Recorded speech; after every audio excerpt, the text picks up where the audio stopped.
Assalamualaikum warahmatullahi wabarakatuh. Innal hamdalillah nahmaduhu wa nasta'inuhu wa nastaghfiruh wa na'udzu billahi min syururi anfusina wa sayyiati a'malina. May yahdihillahu fala mudhillalah wa may yudlil fala hadiyalah. Asyhadu an la ilaha illallah wahdahu la syarikalah wa asyhadu anna Muhammadan abduhu wa rasuluh la nabiyya ba'dah wa ba'd. Para pemerhati roja, kaum muslimin dan muslimat yang dimuliakan Allah, alhamdulillah segala puji hanyalah milik Allah, Rabb semesta alam. Salawat beriring salam tidak lupa kita limpahkan untuk Nabi kita Muhammad sallallahu alaihi wasallam, keluarga beliau, sahabat beliau, dan umat beliau sampai hari kemudian. Para pemerhati roja, kaum muslimin dan muslimat yang dimuliakan Allah, pada kesempatan siang ini kita dapat kembali bertemu masih bersama buku Talbis Iblis, tulisan Ibnul Jauzi. Kita sampai pada talbis iblis terhadap para pemimpin dan penguasa. Ada lebih kurang 12 poin di sini disebutkan oleh Ibnul Jauzi. 9 diantaranya sudah kita bahas.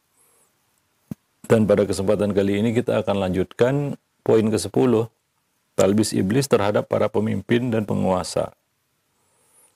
Yaitu iblis menjadikan para pemimpin, penguasa, pemegang kekuasaan menganggap baik bersedekah setelah menggosok ataupun melakukan korupsi atau mengambil harta dengan cara tidak sah.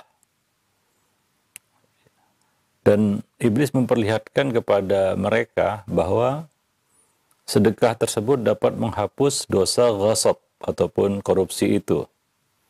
Ya, maka mungkin ada dalam benak di sebahagian orang, ya, kalau korupsi itu jangan tanggung-tanggung,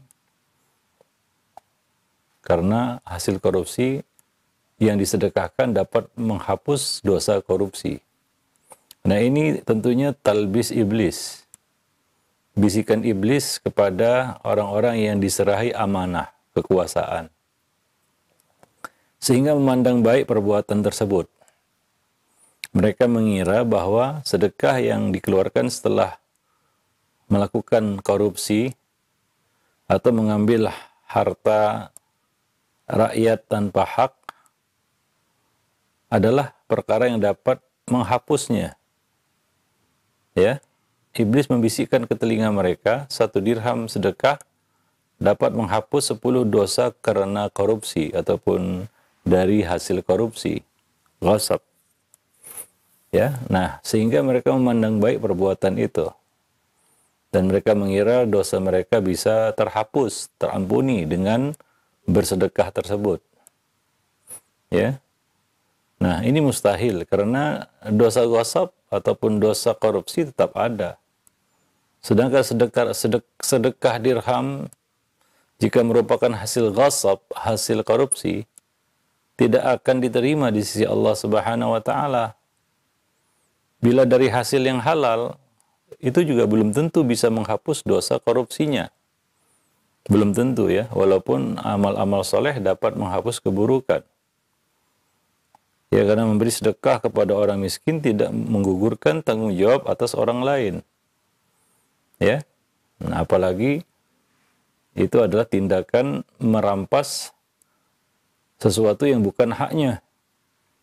Ya, apalagi itu merupakan hak umat, hak masyarakat, hak rakyat, yang mana dia harus mengembalikannya kepada rakyat kalau dia melakukan korupsi tersebut.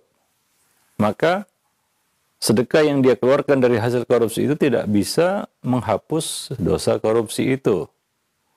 Bahkan kalaupun dia mengeluarkan sedekah dari harta yang halal, bukan harta korupsi itu pun belum tentu dapat menghapus dosa korupsinya. Ya, maka dalam hal ini Nabi Shallallahu Alaihi Wasallam bersabda, "Man jama'a amalan haraman summa tasaddaqa bihi, falaysa lahu indallahi ajrun, wa kana isruhu alaih." Barang siapa yang mengumpulkan harta dengan cara yang haram, lalu dia menyedekahkannya, maka tidak ada pahala baginya di sisi Allah, Karena innallaha thayyib la yaqbalu illa thayyibah. Allah itu maha baik dan tidak akan menerima kecuali yang baik-baik. Wa kana isruhu alaihi, sementara dosa dia mengumpulkan harta dengan cara yang haram itu tetap terhitung atasnya, menjadi tanggungannya. Dia tidak bisa lepas dari tanggung jawab tersebut karena dia akan ditanya tentang harta dari mana dan kemana. Dia tidak bisa lolos dari pertanyaan itu. Maka ini merupakan salah satu talbis ya, orang-orang yang diberikan kekuasaan, jabatan, lalu melakukan tindak korupsi, lalu dia berpikir, nah nanti setelah korupsi saya ingin bersih-bersih harta. Yaitu dia menyedekahkan korupsinya itu untuk bangun masjid, bantu pesantren, dan sejenisnya. Ya, dia kira itu dapat menghapus dosa korupsinya. Tidak. Bahkan harta yang dia sedekahkan itu sebenarnya tidak patut untuk disedekahkan. Karena itu bukan hak untuk dikeluarkan sebagai sedekah. Dia harus mengembalikan itu kepada pemiliknya. Ya. Kalau itu pemiliknya adalah rakyat, maka dia harus kembalikan kepada rakyat. Ya, kepada negara. Karena itu uang kas negara misalnya. Atau uang masyarakat misalnya. Maka dia harus kembalikan itu. Ya, tidak boleh dia sedekahkan. Walaupun sedekah itu baik. Membantu pembangunan masjid itu baik. Membantu pembangunan sekolah itu baik. Mendirikan rumah sakit itu baik. Dan banyak kebaikan-kebaikan lainnya yang bisa dia gunakan dari harta korupsinya itu. Tapi ini tidak menggugurkan dosa korupsi tersebut. Ya, nah demikian. Maka tidak ada celah untuk melakukan kejahatan seperti ini. Dengan alasan nanti setelah saya melakukannya, saya ingin bersih-bersih. Membersihkan harta korupsi dengan bersedekah, itu adalah satu pemikiran yang salah. Ya, dosa korupsi tidak terhapus hanya dengan menyedekahkannya. Ya, dia perlu bertaubat kepada Allah, dan karena ini dosa berkaitan dengan harta orang lain, bukan hak dia, maka dia punya kewajiban untuk mengembalikan harta tersebut kepada pemiliknya. Ya. Nah, demikian. Ke-11, iblis menjadikan para penguasa ini, pemimpin ini terus-menerus berbuat dosa. Namun menganggap baik mengunjungi orang-orang soleh dan minta doa mereka. Ya, karena penguasa ulil amri, ya, umara itu mungkin bisa mendekati ulama, ya, dan mungkin sebagian umara ini ya rajin minta doa kepada ulama, ya, ataupun dekat dengan ulama, mengunjungi orang-orang soleh. Iblis menipu mereka, ya, sehingga mereka beranggapan bahwa kunjungan itu ya dapat meringankan dosa kezaliman yang mereka lakukan. Nah, ini dilakukan oleh para penguasa, ya, mengunjungi orang-orang soleh, orang-orang alim, ya, dengan harapan ini dapat menebus kesalahan-kesalahan mereka, kezaliman-kezaliman mereka. Ya, banyak para diktator melakukan perbuatan seperti ini. Ya, dia dekat-dekat dengan ulama, ya, untuk ya beranggapan bahwa hal seperti ini dapat meringankan dosanya. Padahal ya, kebaikan berkunjung kepada orang-orang soleh seperti ini tidak dapat menepis keburukan dan kemaksiatan mereka. Ya, nah demikian. Wallahu a'lam bishawab. Tapi ya itulah fitnah kekuasaan. Ya, fitnah kekuasaan itu luar biasa. Ya, siapa saja yang diberi kuasa maka fitnahnya akan sangat besar atas dirinya. Sebagaimana iblis yang telah diberi kuasa, ya, dia ditempatkan di dalam sorga, namun muncul kesombongannya, ya, muncul kesombongannya, kepongahannya, kecongkakannya, ya, sehingga dia menolak perintah Allah Subhanahu wa Ta'ala. Bahkan dia melawan Allah Subhanahu wa Ta'ala. Dia tidak mau minta ampun kepada Allah. Bahkan yang dia minta bukan pengampunan dari Allah, tapi minta penangguhan, ya, sampai hari kiamat, dan Allah mengabulkan itu. Ya, seandainya iblis minta ampun sama Allah, Allah ampuni iblis. Tapi iblis tidak mau minta ampun kepada Allah. Dia coba lihat apa yang dilakukan oleh iblis ini. Dia ternyata minta dia minta penangguhan sampai hari kiamat dan Allah kabulkan itu. Ya. Ini karena dendam iblis ini kepada anak Adam. Ya, maka dia minta kesempatan, bersumpah di hadapan Allah minta kesempatan penangguhan sampai hari kiamat. Ini dendam yang membutakan mata hatinya. Ya, maka hati-hati dengan sifat dendam. Jangan jadi orang pendendam. Ya, itu bisa menghalangi kita dari kebaikan-kebaikan dan menyeret kita kepada keburukan-keburukan. Seperti iblis ini. Bukannya dia minta ampun sama Allah, malah dia minta penangguhan. Ya Allah kabulkan. Dia dikasih penangguhan sampai hari kiamat. Tapi setelah itu tempatnya di dalam neraka, tidak keluar darinya. Ya, nah demikian. Nah, maka dari itu, ya, kadang-kadang sebagian orang melakukan hal-hal seperti ini, ya, dekat-dekat dengan orang soleh, ya, minta doa dari orang soleh, ya, mereka menganggap bahwa hal seperti ini dapat menggugurkan dosa-dosa mereka. Ya. Padahal ya kita katakan dosa itu kan macam-macam tingkatan. Ya. Para penguasa yang dosanya itu menzolimi manusia. Ya, tidak hanya bisa dia minta doa dari orang soleh, dekat-dekat dengan orang soleh untuk menunjukkan mereka itu adalah orang yang baik, mau kebaikan. Dan dianggap baik karena dekat dengan ulama. Padahal tangannya sudah berdarah-darah. Banyak ya, jiwa yang telah melayang karena perbuatannya. Ya, banyak harta yang dirampas karena ketamakannya. Maka itu semua tidak dapat menggugurkan dosa-dosa kezaliman seperti ini. Ya, nah demikian. Ya, tapi seperti itu penguasa, apapun bisa dilakukan karena dia pegang kunci kekuasaan. Wallahu a'lam bishawab. Ya. Kemudian yang ke-12, di antara talbis iblis kepada para penguasa, umara, pemimpin adalah, ya, di antara mereka ada yang menjadi bawahan penguasa lainnya. Lalu sang atasan memerintahkan bawahan agar berbuat zalim. Dan si bawahan ini mau saja menurutinya. Ya. Nah, iblis menipu dia dengan talbisnya, dengan mengatakan, nah, dosanya dipikul oleh atasanmu. Ya, nah, begitulah ya, kejabatan, kekuasaan, ya, itu adalah fitnah. Ya, apalagi di atas kita ada yang lebih berkuasa lagi, kita cuma bawahan, tapi kita adalah atasan bagi bawahan lainnya. Nah, kadang-kadang iblis menipu kita dengan talbisnya dengan mengatakan, ya, ketika dia disuruh oleh atasan untuk melakukan kemaksiatan, ya, maka iblis membisikkan, nah, biar saja, yang memikul dosanya kan atasanmu. Padahal dia yang melakukan dosa itu atas suruhan atasan, dua-duanya kena. Ya, nah demikian. Bukan hanya pemimpinnya yang kena, tapi bawahan yang melaksanakan perintah maksiat itu juga kena.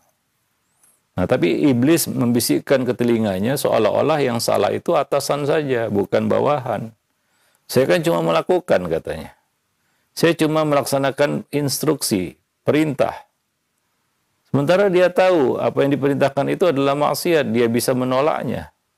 Dia bisa meninggalkan kursinya, dia bisa meninggalkan jabatannya. Ya, untuk menjaga kehormatan agamanya. Tapi itu tidak dilakukannya. Dia tetap mempertahankan jabatan itu dan melakukan apa yang diperintahkan oleh atasan. Walaupun itu maksiat. Dia tetap lakukan itu. Ya, maka Nabi SAW mengatakan, La ta'ata li makhlukin fi maksiatil khaliq. Tidak ada ketaatan kepada makhluk di dalam perkara bermaksiat kepada Allah Subhanahu wa taala. Innama ta'atu fil ma'ruf. Sesungguhnya ketaatan itu hanya ada di dalam perkara-perkara yang ma'ruf. Maka kalau kita disuruh maksiat, walaupun itu orang tua, fala tuti'huma, jangan taati keduanya. Itu orang tua, apalagi orang lain. Ya, nah demikian. Ya, nah jadi ini fitnah bawahan, ya. Ketika disuruh sama atasan untuk melakukan dosa dan maksiat, ya, si bawahan ini mau saja melakukannya dengan talbis. Ya, dosanya kan dipikul oleh atasan saya, bukan saya yang memikul dosanya. Tidak, ya, dua-duanya memikul dosa. Ya, nah sebagian atasan sengaja menyuruh bawahannya buat maksiat supaya dia ingin berkelit dan mengatakan yang melakukannya bukan saya, supir saya, bawahan saya, pegawai saya, tapi dia yang nyuruh. Ya, dia yang menyuruhnya, dia yang membukakan jalan bagi pelayannya untuk melakukan itu, kejahatan itu. Ya, bawahannya untuk melakukan kejahatan itu. Maka ini sama saja dia memikul dosanya juga, apalagi dia seorang atasan, dia punya tanggung jawab. Wa kullukum ra'in wa kullukum mas'ulun an ra'iyati. Setiap kamu adalah pemimpin dan kamu akan dimintai pertanggungjawaban atas apa yang dipimpin. Nah, di sana ada para pemimpin yang sengaja membuka pintu dosa bagi bawahannya. Dia tahu, ada yang malah justru memerintahkan untuk kepentingan si penguasa. Ya, nah ini tidak boleh ya terjadi atau dilakukan oleh orang yang memiliki kekuasaan. Ya, dia tidak boleh menekan orang di bawahnya untuk melakukan dosa. Dia kena dosanya. Orang itu juga apabila mau melakukannya, maka dia akan dikenai dosa juga. Ya, para pemerhati raja, kaum muslimin dan muslimat yang dimuliakan Allah. Nah, jadi ini adalah suatu sikap ataupun keyakinan yang salah. Ya, karena si bawahan tersebut telah membantu atasan untuk berbuat dosa, kezaliman. Maka Allah mengatakan, ta'awanu alal birri wa taqwa, wa la ta'awanu alal ithmi wal udwan. Tolong menolonglah kamu di dalam kebaikan dan ketakwaan. Dan jangan tolong menolong di dalam ya dosa dan pelanggaran. Ithm dosa, udwan pelanggaran. Melanggar aturan-aturan Allah Subhanahu wa taala. Nah, demikian. Ya, jadi ini masuk dalam bab ta'awun alal ithmi wal udwan. Setiap orang yang membantu perbuatan maksiat, maka dia pun dianggap sebagai pelaku maksiat. Ya, siapa saja yang membantu orang lain untuk melakukan perbuatan maksiat, maka dia pun dianggap sebagai pelaku maksiat itu. Ya, nah demikian. Nabi SAW melaknat 10 orang terkait dengan khamar, ya, yaitu minuman keras. Ya, hadis ini sahih diriwayatkan oleh Abu Daud, Ahmad dan Tahawi di dalam Mushkilul Athar. Ya, nah. Nabi mengatakan, ya, ada dari Ibnu Umar, ya, dia mengatakan ada 10 orang yang dilaknat berkaitan dengan khamar. Siapa 10 orang itu? Yang memakan, yang membawa, yang memeras, yang menuangkan, yang menghidangkan, yang meminum. Itu apa namanya? Orang-orang yang terkena dosa berkaitan dengan khamar. Ya, mulai dari yang memetiknya, ya, kemudian memerasnya, menyaringnya, ya, membawanya ke pasar, memikulnya, ya, orang yang menuangkannya, orang yang menghidangkannya, orang yang meminumnya, orang yang menjualnya, orang yang membelinya. Banyak orang-orang yang terkait di situ dan semuanya dapat dosa. Demikian juga berkaitan dengan riba, ya, yang memakannya, yang memberi riba, yang menulis, para saksi-saksinya, dan semua orang yang terlibat di dalamnya, yang melindunginya, ya, yang menyiapkan alat-alat tulisnya, yang menyiapkan segala sesuatunya. Itu semua kena, ya, di dalam dosa riba itu.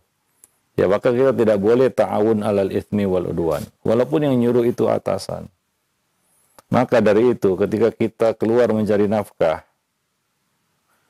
jangan jadikan kekayaan itu sebagai tujuan. Saya cari nafkah supaya jadi orang kaya, supaya kaya. Nah, ini racun, ya, yang akan mematikan kita. Setan akan memperalat kita untuk mencari harta dengan cara apapun, tanpa melihat apakah halal atau haram. Karena tujuannya jadi orang kaya atau jadi kaya. Ya, maka kadang-kadang kita gelap mata menghalalkan segala cara karena tujuannya kaya. Ya, maka jadikanlah halal itu sebagai tujuan.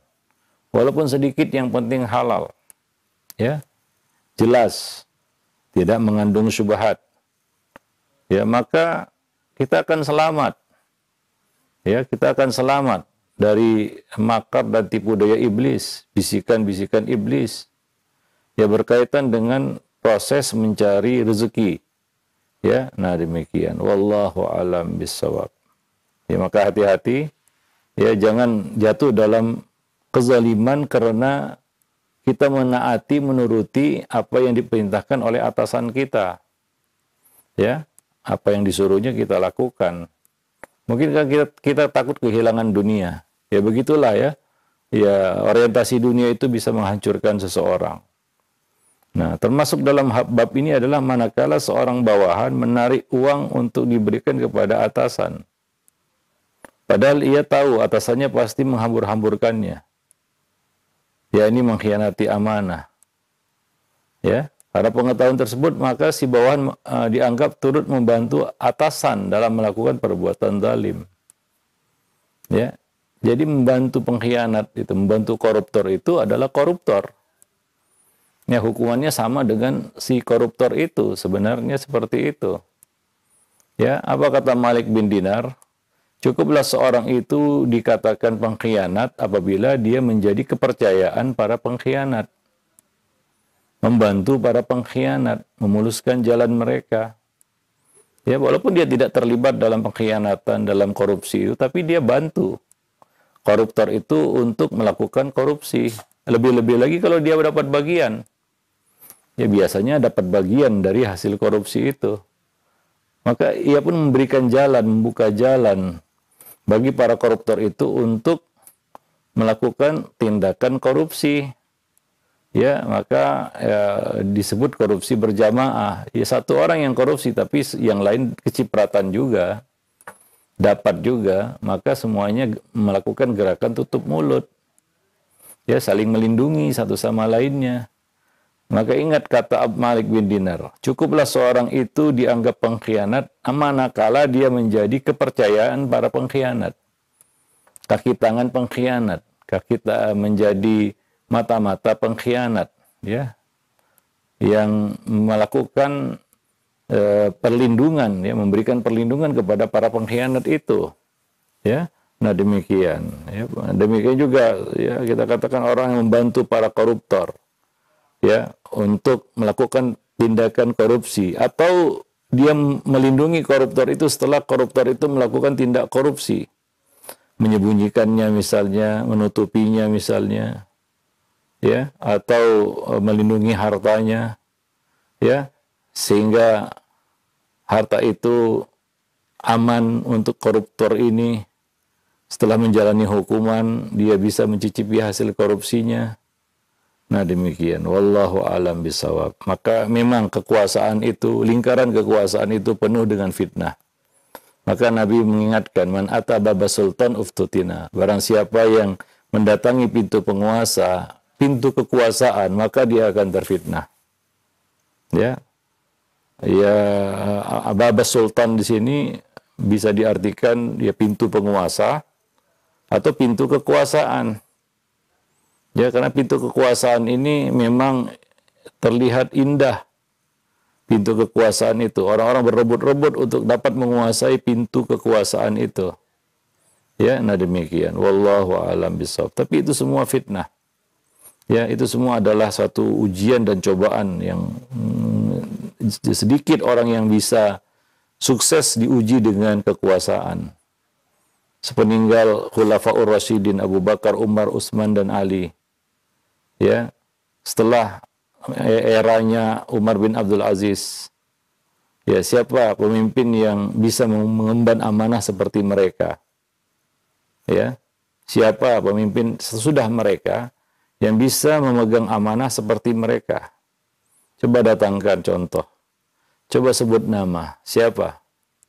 Setelah era ataupun setelah zamannya Umar bin Abdul Aziz, ya, yang dikenal sangat amanah, ya, di dalam menggunakan harta rakyatnya, harta negara, sehingga beliau mematikan lilin karena dianggap sudah selesai dipakai untuk tugas negara, selanjutnya itu bukan tugas negara lagi, ya, maka ia padamkan lilin itu. Karena dia tidak mau lilin itu menyala untuk kepentingan pribadi. Sampai seperti itu. Kalau sekarang menggunakan harta negara, ya, kendaraan dinas misalnya, ya, sesuka hati, tidak untuk kepentingan dinas, padahal namanya mobil dinas, tapi dipakai bukan untuk kegiatan ataupun aktivitas dinas, ya, bukan untuk keperluan pekerjaan, ya, untuk kepentingan pribadi, ya, murni pribadi kadang-kadang, ya. Nah, lebih parah lagi, ya, yaitu dia gelapkan itu, ya, harta negara itu, ya, atau ya dia korupsi uang minyaknya, uang bensinnya, dan banyak lagi yang bisa dia putar-putar untuk cari, ya, rezeki yang haram dari benda itu. Ini luar biasa fitnah kekuasaan itu. Karena Allah Subhanahu wa taala ketika menyerahkan kekuasaan atas seorang hamba ada dua. Jika dia adil, dia menjadi orang yang paling mulia di sisi Allah. Nabi mengatakan tentang orang yang dinaungi oleh Allah pada hari tidak ada naungan kecuali naungan Allah. Yang pertama itu al-imamul adil, imam yang adil, penguasa yang adil. Ya. Nah, ketika Nabi menjelaskan tentang para penghuni sorga, ya, Nabi mengatakan yang pertama adalah dzu sultanin muqsit. Orang yang memegang kekuasaan dan dia adil. Muqsit, berlaku tengah. Ya, tidak merampas hak rakyatnya, tidak condong sebelah. Ya, tidak membuat hukum seperti hukum parang, tajam ke bawah, tumpul ke atas. Adil. Nah, itu tidak mudah, ya, menjadi seorang pemimpin yang muqsit, yang adil, ya.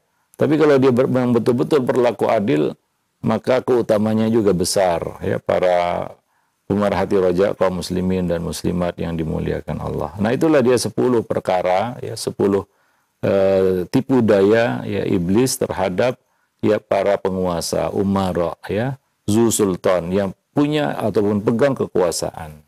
Sekali lagi, jika Allah mengamanahkan kepada kita kekuasaan, jabatan, maka tunaikanlah amanah. Ya, innallaha ya'murukum atu'addul amanati ila ahliha. Sungguhnya Allah Subhanahu wa taala memerintahkan kamu untuk menyerahkan amanah kepada pemiliknya. Ya, nah, jadi embanlah tugas dan tanggung jawab yang besar itu dengan amanah. Ya, nah, apabila tidak, maka itu menjadi musibah dan malapetaka bagi orang tersebut. Dan ya, seperti yang kita katakan tadi, ya, pintu kekuasaan itu memang manis, tapi di baliknya, ya, penuh dengan ancaman, penuh dengan, ya, kita katakan bahaya yang mengancam seseorang. Wallahu a'lam bishawab. Nah, demikian saja para pemerhati roja kaum muslimin dan muslimat yang dimuliakan Allah, ya, kajian kita pada kesempatan siang yang berbahagia ini. Berikutnya kita akan sampai bab yang ke-8.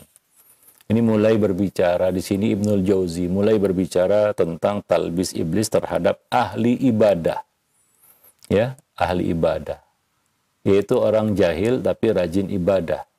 Sebagian orang kita lihat ibadahnya rajin, kita tidak memungkiri itu, ya, rajin dia ibadah, tapi sayang dia lupa bab lain, yaitu bab ilmu. Dia lupa menuntut ilmu, ya. Nah, akhirnya ibadahnya keluar dari, ya, ilmu, ya, tidak ada petunjuk, ya, tidak ada dasar, tidak ada pedoman yang dia ikuti.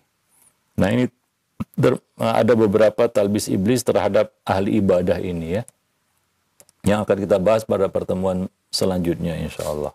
Nah, demikian saja, mudah-mudahan bermanfaat bagi kita semua, khususnya bagi saya dan bagi para pemerhati roja sekalian, kaum muslimin dan muslimat. Ya, lebih dan kurang saya mohon maaf. Subhanakallah bihamdik, asyhadu an la ilaha illa anta, astaghfiruka wa atubu ilaik. Assalamualaikum warahmatullahi wabarakatuh.